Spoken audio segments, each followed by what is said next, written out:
Okay, Assalamualaikum guys. Hari ni aku nak review satu reel yang biasanya orang buat bottom drift ataupun speed jig, iaitu Daiwa 300 IC. Ratio ni 6.3. Okay, dia mempunyai digital meter. Ratio dia 6.3, berat dia 385 gram. Okay, dia ada line guard yang synchronize dengan korang punya spool. Jadi drag dia 10 kilo.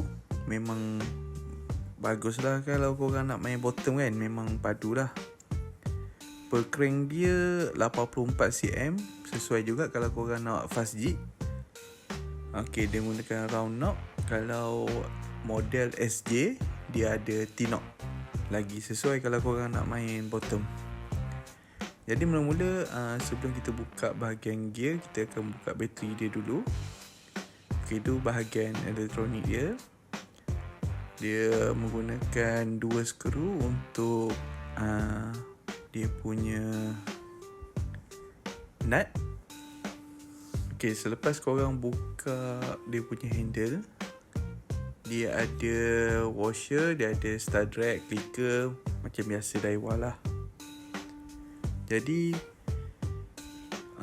korang punya washer ni ada 2. Buka, ini special dia sikit. Dia ada spacer satu. Kalau macam 13200 BJ tu tak ada spacer. Ok, 3 skru buka. Korang boleh tengok gear korang. Ok, gear korang TG gear. Ok, lepas tu dia ada 1 biji Maxil bearing. Ok, Maxil bearing daripada Daiwa. Memang biasanya multiplier Daiwa ada satu saja bearing Maxil. Ok, yang warna putih tu retainer dia saja, plastik. Kalau korang tengok sebelum ni dalam video aku Saltiga BJ200 tu, retainer dia warna merah. Ok, proses mencabut main gear. Ok, itu adalah rubber ring dia, menahan daripada air masuk dalam carbon track korang. Ok, dia ada plate ni. Untuk bukakan spool, korang kena buka dulu plate ni. Mula-mula buka worm gear punya transfer gear. Lepas tu dia ada 3 skru. Ok, selepas buka 3 skru ni, korang akan dapat plate yang memegang semua komponen-komponen reel lah. Dia tak seperti Saltiga BJ200 tu. Saltiga BJ200 semuanya dekat frame. Ini dia pegang dekat plate ni. Ok, untuk buka spool memang kena buka semua ni. Jadi kalau korang ada beli spool asing ke untuk menggunakan tali lain-lain, macam sekarang ni spool 300 ni boleh masukkan PE2 sebanyak 400 meter. Ok, itu adalah magnet dia. Dia baca melalui magnet. Ok, magnet dia berpusing. Lepas tu dia akan baca lah korang punya meter tali, berapa masuk, berapa keluar. Ok, dia one piece punya housing. Ok, untuk bukakan belah side plate dia, korang ada 2 skru ni. Ok, bila dah buka, korang dapat nampak dia punya elektronik. Dia ada ribbon, dia ada housing atas tu. Housing tu boleh buka macam tu ya. Dia memang tak ada skru, tak ada apa. Ok, digital control dia memang kat atas tu.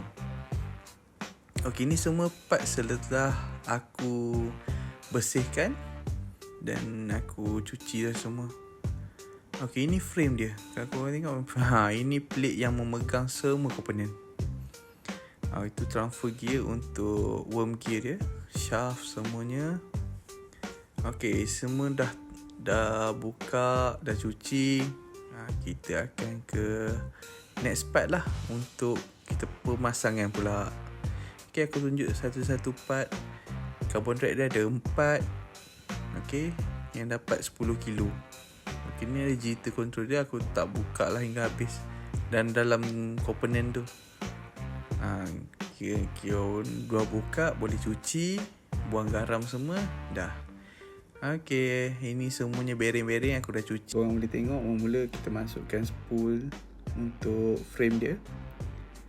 Lepas tu kita akan masukkan base plate dia. Itu aku cabut dia punya pinion sebab susah sikit nak masuk. Bila dah masuk base plate tu, korang pastikan korang masukkan spool dulu. Korang masukkan dia punya clutch. Okay. Kalau korang nak pasang base plate dulu, baru nak pasang semua komponen pun boleh juga. Macam aku selesaikan base plate, baru aku masuk. Mudah sikit lah. Okay, dia ada 3 skru. Pastikan yang ni, kalau korang gunakan Loctite biru lah kat sini. Lepas tu kita akan pasangkan gear dan juga drag. Okay, drag dia mempunyai 4 carbon drag. Okay, yang atas semua ni sama saiz, sama lebar, sama tebal. Okay, yang bawah tu dia tebal sikit lah untuk IC ni.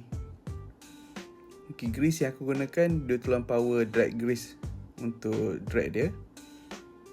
Okay, pastikan susunan korang tu betul lah. Dia ada susunan washer dia kan. Lepas pada tu kita akan grease dia punya gear. Okay, ni aku zoom sikit, kasih rapat untuk fokus kita punya kerja.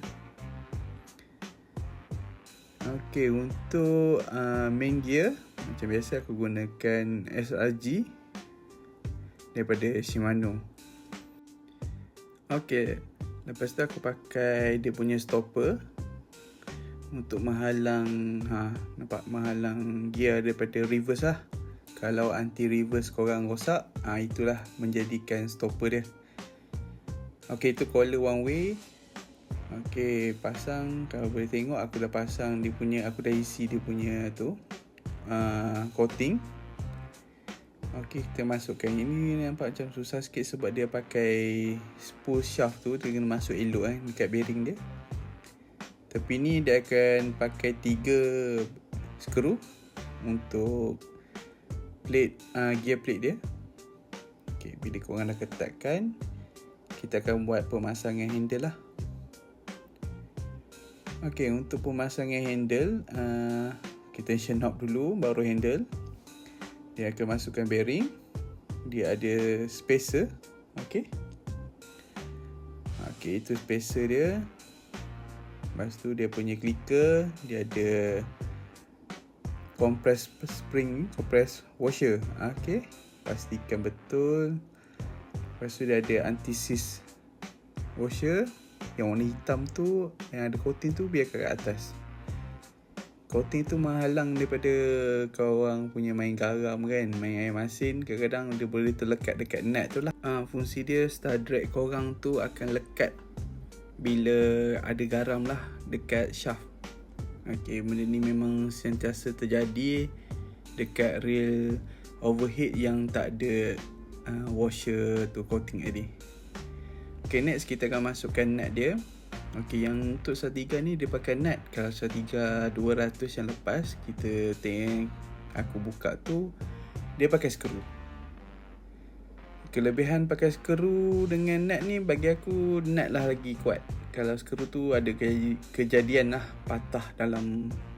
Okay, lepas tu pastikan dia punya skru lubang ni dua-dua sama. Barulah korang jangan push lah untuk masuk. Pastikan dia sama, barulah korang ketatkan. Kalau tidak, dia lari sikit pun korang takkan dapat masuk skru dia. Okay, setelah pasang semua ni, retainer semua, kita akan buat spot check lah. Okay, yang first, clicker dia.